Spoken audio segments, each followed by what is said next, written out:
Весна расцветает, как сон о вечной красоте. Этой тропы почти нет на картах. Старое фото в сети и выцветшая табличка. Вот и все зацепки. Для многих поход в лес с весной – это страх перед клещами. И цифры это подтверждают. В 2025 году в Латвии снова выросло количество случаев клещевого энцефалита. А в Курзаме, где мы сегодня гуляем, риск особенно высокий. Но я выбираю не отказываться от природы, а защищать себя. Бережное отношение к себе – тоже часть лесной терапии. Сегодня мы исследуем Сати-Тюдабастака – небольшая природная тропа у озера. Здесь есть места для отдыха, пляж, рыболовные точки и шлюз на месте старой мельницы. А вот жертвенный дуб и родник не найти так и не удалось. Карту тропы я отыскала уже во время монтажа видео. Делюсь ей с вами, чтобы ваш путь был легче моего. Ждали весны, и вот она пришла в своей красе, цветущая, поющая. Давайте наслаждаться. Гравий шуршит под ногами, а вдоль дороги целое море одуванчиков. И ведь удивительно, как легко мы называем их простыми сорняками, почти ничего о них не зная. На самом деле это растение намного интереснее, чем кажется. У одуванчика съедобно абсолютно все. Листья идут в салаты, а из ярких цветов получается удивительное варенье. Но главное – это корни. Обжаренными их заваривают как кофе. Говорят, напиток получается насыщенным и терпким, с нотками цикория и жареных орехов. Честно, сама я его пока еще не пробовала, но очень хочу однажды приготовить такой кофе прямо во время одной из наших прогулок. Мои постоянные зрители знают, как я люблю находить в природе образы. Удивительно, в глубоком каньоне Акмени-Упите нам явился лев, а здесь весеннее небо дарит совсем другой символ – белого голубя, как знак чистоты и мира. А вот и ключики. Первоцвет весенний. По старинным легендам, именно этими желтыми соцветиями весна открывает двери в лето. Создатели тропы очень мудро выбрали место отдыха на пригорке под сенью деревьев. Летом здесь будет прохладно и уютно.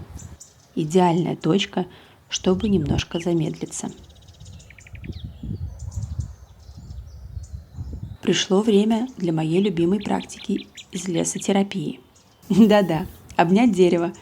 Звучит немного забавно, но нейробиологи действительно говорят, что такие простые действия помогают снижать уровень стресса и мягко расслабляют тело. Лес лечит, если мы позволяем себе этот контакт. Впереди, у самой воды, я вижу причал. Он буквально манит своим спокойствием. Но путь к нему лежит через крутой склон. Хорошая разминка для мышц. Физическая нагрузка, кстати, только усиливает последующее расслабление. Каждый видеомаршрут становится частью моего проекта Baltic Photo Stories. Это большая авторская карта нетуристических мест Балтии с природными локациями, маяками, станциями, индустриальными объектами и атмосферными уголками, о которых редко пишут путеводители. Ссылку и координаты этой локации оставлю в описании. Чашка теплого чая и полная тишина. Знаете, я все еще учусь разрешать себе ничего не делать. Мой мозг привык постоянно работать под радио, видео или музыку. Но настоящий отдых – это когда слышишь только ветер. А вам легко дается такое замедление? Или тишина все еще кажется непривычной? Делитесь в комментариях. Посмотрите на эту рябь. Водомерки. Настоящие мастера грациозного скольжения. Тончайшие ворсинки на лапках позволяют им распределять свой крошечный вес так, что поверхность воды становится для них настоящим паркетом. Они буквально разговаривают кругами на воде, передавая друг другу сигналы. Интересно, о чем они шепчут сейчас? Какие истории рисуют на зеркале озера? Пожалуй, самое время перейти к рукотворной части нашего маршрута. Мы идем слушать шлюз. Когда-то здесь работала старая мельница, а теперь вода просто выравнивает русло реки, падая с высоты. Пока мы в пути, присмотритесь к зеркалу озера Сатеки. Под этой гладью от 2 до 4 метров глубины среди камышей прячутся щуки и линии, окуни и плотва. Шлюз выглядит как стальная смотровая площадка, но звук он заставляет забыть о металле и смотреть только вниз, туда, где бурлит скрытая мощь воды.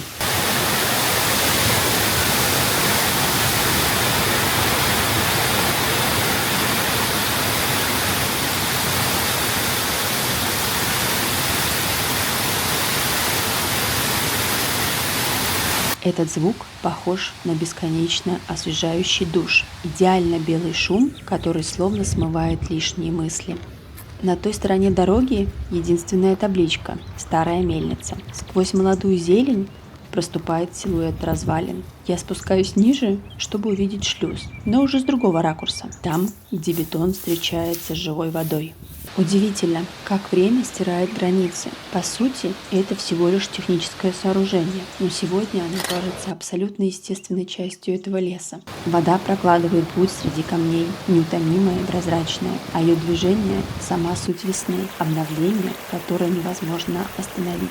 Здесь, в долине Имулы, барон усадьбы Вятсеты когда-то заставил реку вращать тяжелое водяное колесо. Мельница проработала до 1973 года, и сегодня от ее прошлого остался только шум воды. Трава уводит вглубь леса, и под ногами появляется что-то очень знакомое – кислица, или, как мы называли ее в детстве, зайчья капуста. Мы собирали ее целыми букетиками ради этого кисловатого вкуса. Настоящий лесной суперфуд с витамином С, железом и целой россыпью пользы.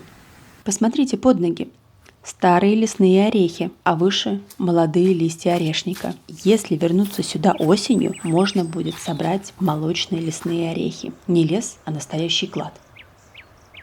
Эта улитка – лучший учитель замедления. Но стоит в кадре появиться муравью, и я сразу узнаю в нем себя. Коллеги когда-то так и называли меня – веселый муравейчик. Но сегодня я выбираю путь улитки.